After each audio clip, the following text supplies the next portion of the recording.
The House of Lords Library holds many historic books and documents, and each of them has their own story to tell. To mark Libraries Week 2020, we tell the stories behind two of our most historic items. This is a 1587 copy of the Magna Carta.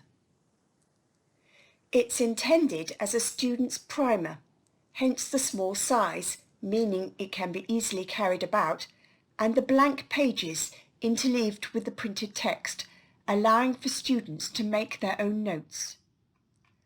Our copy has clearly been well loved and well read over the years, as you can tell not just from the dog-eared cover, but also from the numerous notes that have been written inside by the various owners.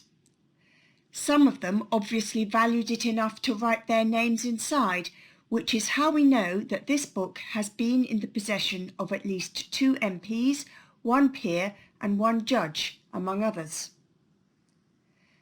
The first owner of the book was Andrew Newport MP, 1563 to 1611. He probably brought it directly from the printer as a law student, and it is he who made most of the annotations in the book, mainly commenting on the law. The next owner that we know about was William Kynaston, 1682 to 1749, another MP and lawyer who had an unfortunate reputation for debt and meanness. He seems to have been unpopular with his contemporaries, one of whom noted that his name became odious. In contrast, the book's next owner, Sir Michael Foster, 1689 to 1763, had such a high reputation as a judge that a contemporary observed that Foster may truly be called the Magna Carta of liberty of persons. We may assume he read this book thoroughly and put his reading to good effect. Eventually, the book ended up in the collection of Baroness Swanborough, the first woman life peer to take her seat in the Lords. She donated it to the Lords Library to mark the occasion of her elevation to the peerage in 1958. Alongside the Magna Carta, pamphlets are a fascinating part of our historical collections. They were very much made to be read and passed around, and they rarely just sat on the shelf. 2020 marks the 200th anniversary of the Queen Caroline affair, which took place against a backdrop of great social anti-establishment tension in Britain.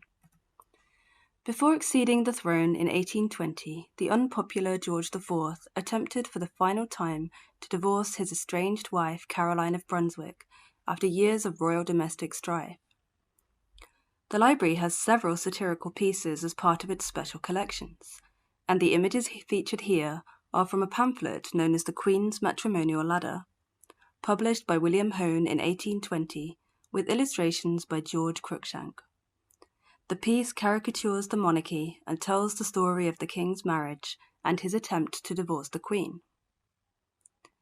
In April 1795, George, then Prince of Wales, married Caroline of Brunswick.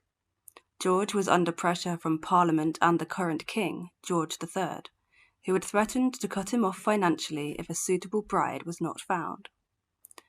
George instantly disliked both Caroline herself and their marriage. He had, in fact, already married Maria Fitzherbert 10 years earlier. This marriage, however, was unlawful, as he had not obtained the permission of his father as required by the Royal Marriages Act of 1772. Maria Fitzherbert herself was also Catholic and twice widowed. By 1796, George and Caroline were separated but not divorced, although by then they had produced an heir, Princess Charlotte. From then they lived separate lives, with Caroline eventually moving abroad. George was unable to divorce Caroline unless he could prove that she had been unfaithful. This was tried several times without success, reaching its climax on the 29th of January 1820 when George became king and Caroline his queen.